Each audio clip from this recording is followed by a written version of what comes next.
The President of the United States, Donald John Trump, may be more hated in his home state of New York than the San Antonio Spurs. Because what are we talking about here? Let's take a look here. Trump's net approval rating in New York State. You go back to January 2025. It was, not so great, but not so terrible. 5 points underwater. But look at where he's fallen to now. He is now 30 points underwater on the net approval rating in his home state of New York. A massive drop-off we have seen in his popularity in the Empire State. And it's interesting, when you dig into some of these numbers, there were some groups, even in this very liberal state, that the president was doing well with. Yeah, okay. A lot of the people who might be getting screwed tonight, especially with that watch party getting canceled, are working class New Yorkers. And those are the voters who have turned most against the president of the United States. Okay, Trump's approval rating in New York State with incomes under 50,000. Back in January 2025, he was actually slightly above water, 1 point above water. But hey, 1 point above water is better than 1 point below water. But look at where he is now. A dramatic decline. My goodness gracious. Right down there into the Hudson River. He's now 36 points underwater. Nearly a 40-point move against the President of the United States with working-class New Yorkers, those with incomes under $50,000, and that is matching what we're seeing nationwide as well, and that is the President of the United States. Disproportionately, he is losing support among working-class Americans, and he's disproportionately losing support among working-class New Yorkers. This is a pretty good number for January 25. Yeah. This isn't. No. It's dropped a lot. One is good, one is really bad. Okay, so New York's a big state with a lot of congressional districts, including a few swing races here. How are the congressional elections looking in this state? Yeah, okay, so you go back 8 years ago, New York was a very bad place for Republicans in the midterm elections during Trump's first midterm election. You look at the generic ballot in June of 2018, Democrats were ahead of it by 15 points in the Empire State. Look at where it is now. Democrats are even doing better than they were doing 8 years ago at this point. They were ahead by 19 points right now, and this 15-point, this led to a 3-seat loss for Republicans as Democrats went on to gain the majority. Now, there are not as many competitive races this time around, but Mike Lawler up in the Hudson Valley has to be looking at a number like this and has to be shivering, because it turns out what happens at the top of the ballot with Donald John Trump manages oftentimes to find its way to down ballot races. And I think Mike Lawler sees this and says, nah, I'm not so hot to trot. And you talk about the governor's race as well at the top of the ticket. This is another thing that may drain Republicans as well. Chance that Democrats win the 2026 gov race. According to Kalshi, it was 74% back at the beginning of Trump's second term. Look at where it is now. Kathy Hochul, the Democrat, sky high, 91%. These are the types of numbers that really should make Republicans quite worried in Donald John Trump's home state, where, as I said at the top, he may be the only thing that's more hated in New York than the San Antonio Spurs. With us now, sports commentator Bomani Jones. He's the host of The Right Time with Bomani Jones podcast. Good to see you this morning.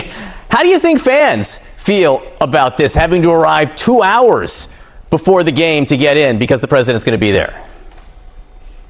Well, I think that's the part that will probably cause people more problems, regardless of who the person is, regardless of what the reason is, right? Like, you're going to need to get there early. On the bright side, I think that people who had tickets to this game would want to be there early. This is the most anticipated basketball game in this city in literally 56 years. So, I mean, people were going to be there probably as early as they could. It's just going to be an increased hassle and inconvenience. I was in Connecticut, northern Connecticut yesterday, out on the streets, and people were yelling, "Go Knicks!" Like out of nowhere, like out of context. They were concerned about that. It's a huge, huge deal around here. But Monty, I will say, though, that given how important this is to people, there are mixed feelings about the president being there and throwing that political element into it. I did speak to House Minority Leader Hakeem Jeffries about this. He is a native New Yorker. Listen to what he said. I'm not sure it's going to be a good reception for him, but why does Donald Trump always have to ruin a good thing? Like, literally, the Knicks haven't been in the NBA Finals for 27 years. The city is trying to celebrate this. We've embraced this team, and this guy has to inject himself. I mean, come on, seriously, give us a break. Why doesn't this guy just focus on trying to improve the quality of life of the American people? Because the Trump economy has been a disaster. So what about the mixture or the injection, as he says, of politics into sports, Bomani?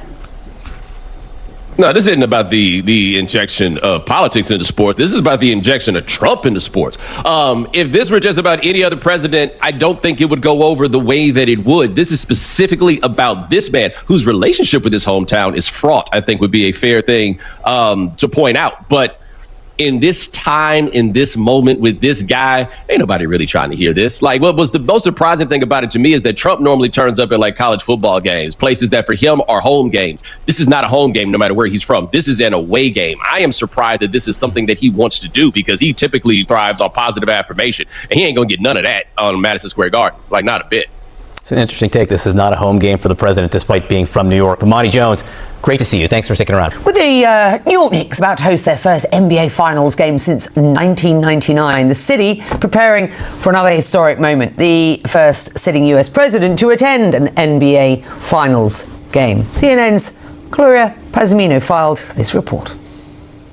Well, it's going to look very different outside Madison Square Garden on Monday night, and that's because this area is going to be closed off to traffic and to pedestrians. So we're not going to see the usual scenes of celebration and fans gathering at the game that we have been seeing in the last few games, and that's because the watch party has officially been canceled. The reason for that is the presidential visit. Trump is expected to attend Monday night's game, and that means there's going to be intensive security protocols going into the event. For anyone who is attending this game, they're being asked to arrive at least 2 hours early. They will have to go through double layers of security, essentially airport-style security. So arrive early, arrive prepared, and just know that this area is going to be very hard to access unless you have tickets to attend the game. The fact that the watch party is canceled, surely a disappointment for a lot of fans, for a lot of Knicks fans who have been relying on the watch party to watch the games and attend the celebrations. Take a listen.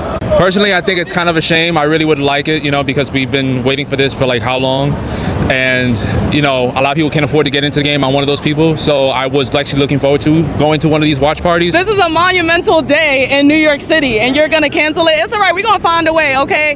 If you guys know real New Yorkers, we're going to find a way. And, like he could say he's a native New Yorker, but he doesn't live here, and he's kind of pooped on us for a while. And, so I think this is our time, and he's distracting from our time. We don't need that negativity. We need nothing but positive vibes. That was so un-New York to clean that word up and say poop. It was very nice of him to say, very nice. so that we could put it on television. But, there is no area in New York like being outside of Madison Square Garden after a Knicks game, never mind a finals game. As you said, the atmosphere in the city for the past few days has been just electric.